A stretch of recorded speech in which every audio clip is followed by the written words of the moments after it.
Hello, and welcome back to another episode of Sharing Wisdom. I'm your host, Angie Wisdom. And today I have a question for you. Have you ever wanted to stop something? Maybe you want to stop scrolling, you want to stop drinking, you want to stop smoking, or maybe you want to start eating healthy, start going to the gym or exercising.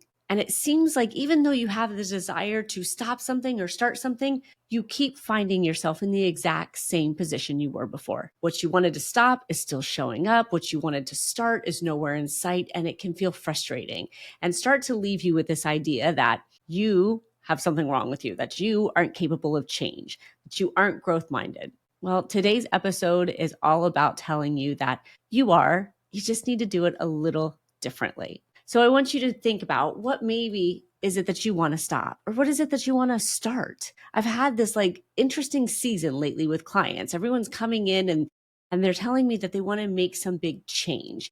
Not the change that we're usually coaching around, but the change of I really want to get rid of this habit. I want to stop smoking at the end of the night. I want to stop drinking wine at the end of my day. I want to stop doom scrolling right before I go to bed. I want to start saving and being better with my money.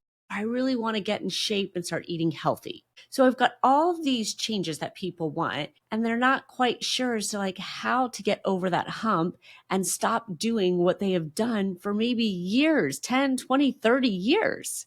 And it's actually not that difficult. You see, you have to understand first the way our brain works. The neuroscience behind it is that our brain loves efficiency. I mean, if you have gone home every single day and you've poured yourself a glass of wine, then it remembers that pattern. And as soon as you walk in the door, you're going to get this emotional feeling. You're going to get this connection that it is wine time. So you're automatically going to go for that bottle of wine. If you doom scroll before you go to bed, as soon as you get into bed, your brain's going to say, I know what's next. Get under the covers and pick up your phone and start scrolling. So your brain's doing exactly what it's supposed to be doing. It's just that you no longer want to do what it's programmed for. So where your big shift is being able to give it a different vision. You cannot expect to just say, I want to stop doing this and stop. It doesn't work that way. Your brain is already on this pattern and this flow of going, hey, I know what we do at this hour. I know what we do when we walk into this room. I know what we do when we get a paycheck, whatever it may be. And it's on that mission to keep things flowing exactly as they have been before. So do you know what you need here? You need a new vision. You need a new roadmap for your brain to understand what's going to be different. It's nearly impossible just to extract and pluck something out. A habit, it has to be replaced with something else. So if you're that one who's going home and having that glass of wine that you no longer want to have, or you smoke at the end of the night, or you're doom scrolling, the first thing you have to do is decide, what are you going to do instead? Your brain needs a new pattern to follow. Think about it for a second. If you were out of town, you're at a hotel for an event and you've been going back and forth to the event every single day. And all of a sudden you got in the car one day and you said, you know what? I don't want to go the same way. Let's go somewhere. Let's go a different way. Let's take a different route. But you didn't have a GPS. You didn't have a map. You had no idea where you were going. Guess what? You would take the exact same route you've always been taking because it's all your brain knows. And the same thing is happening with whatever habit you want to ditch. So going back to that doom scrolling before bed or that glass of wine at the end of your day, you have to tell your brain, hey, I want it to look this way instead. It's such a crucial part. And we have to really lock that in and have your brain experience it. And the great thing is that your brain doesn't really know the difference between real and make-believe. So as soon as you envision yourself walking in from work where you would typically have a glass of wine, we create a new vision. And you see yourself walking in, and instead you see yourself grabbing a cup and making a cup of tea.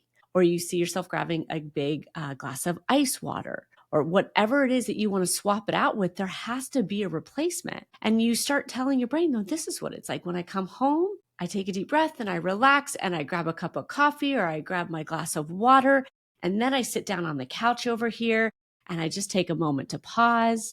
And I realize how good this water tastes or how great this tea feels. You have to bring some emotion into it as well, right? Because our body connects more and our mind connects more when we can feel it and sense it. So you create this whole narrative and you see yourself doing it. And so then the next time you come home, your brain no longer just wants to default to the old way of walking in and having wine. It's got a new roadmap, a new vision to lean into. So it doesn't feel so scary and you're not in this place going, oh my gosh, what do I do? Well, I always have wine. I don't know. What am I going to do if I don't pick up my wine?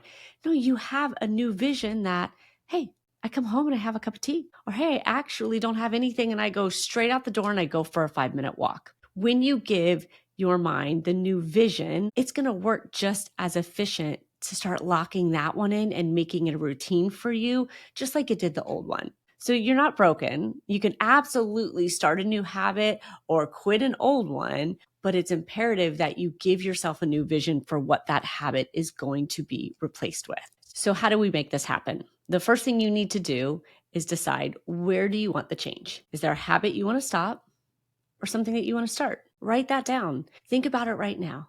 Do you want to save for another investment property? Do you want to start going to the gym every day, walking every day? Do you want to start eating healthy? Do you want to start spending quality time with the kids instead of sitting on the couch watching TV? Do you want to stop smoking? Do you want to stop drinking every day after work? Stop doom scrolling before you go to bed? Like, where would you want change that would create positive impact in your life? And once you name that change, now you're set up to go, if I take that out, what am I going to put in its place? What are you going to do instead when you go to bed? Instead of picking up the phone and looking at Instagram, what do you want to do instead? Do you want to close your eyes and meditate? Do you want to maybe just get on your bedroom floor and do 5 minutes of stretching? You have to have a replacement there. Maybe you want to just lay there and talk to your spouse. Whatever it is, start to create a vision for what you want as the replacement in any of these situations. Even if you want to add something, for example, you want to start going to the gym or you want to start walking. And your mind says, gosh, when I get up, the first thing I do is actually start working. And then the work takes over. And so I never have time to do something. So you have to envision, well, now I get up. And as soon as I get up, I put on my gym clothes and I have my coffee and then I go for my walk. You have to see this. So create the replacement vision for what you actually want to happen in exchange for what you're getting rid of. And the third step is putting that emotion in there that I talked about. Think about how it will feel in your new habit, in that new visualization. So if you're getting up and you're going right into your gym clothes and going for that walk after your coffee, really sit and think about, that's going to feel so good. I'm going to feel so energized when I come back from that walk, and I've gotten to move my body and I've gotten to clear my mind. I can feel the fresh air on my face. I can feel the blood flowing through my body. You really got to put some of that emotion in there because the body is also, and the mind is going to connect with that just as much as it does for the old habit that you're trying to get rid of. And then you have to rehearse it. I know it sounds kind of crazy, but you have to rehearse this in your mind every day. This is why visualization is so key. Many people think visualization is some kind of like woo-woo thing you do. It is not. It's programming for your brain. Your brain is either going to create a neural pattern for you to do something because you've physically done it again and again and again, or it's going to create that pattern because you visualized it and you've seen it. So rehearsing every single day is going to give you that practice, that trial run, so that when you step into real life and you get in bed and you don't scroll, or you get up and you go to the gym, or you have the tea instead of the wine, it's going to feel very natural for you. It's going to feel like it's what you were supposed to do. It's going to have the emotion that you wrapped up in it as well. And that's it. That's exactly how you're going to create this change to either ditch an old habit that you no longer want or create a new habit that you really like. Now, I did my last episode a few weeks ago on being able to create lifestyle habits instead of short-term sprints. That's a great episode to tie into this because, yes, this piece around visualizing it and seeing a new replacement for a habit is key. We have to have that. But if you want to strengthen it even more, we always want to go back to your identity so that you can see the person that you are living into this habit. So as you're thinking about maybe that habit that you've tried so many times to quit or tried so many times to start and you haven't been successful, I want to leave you with this last thought.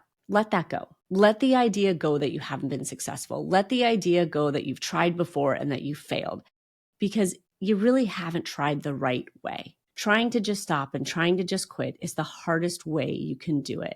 This new way of you deciding what it's going to look like instead and what you're going to replace it with is going to make it easier for you. So have an open mind and a new belief that you can change the habits that you have in your life. And it just starts with envisioning what you want it to look like instead.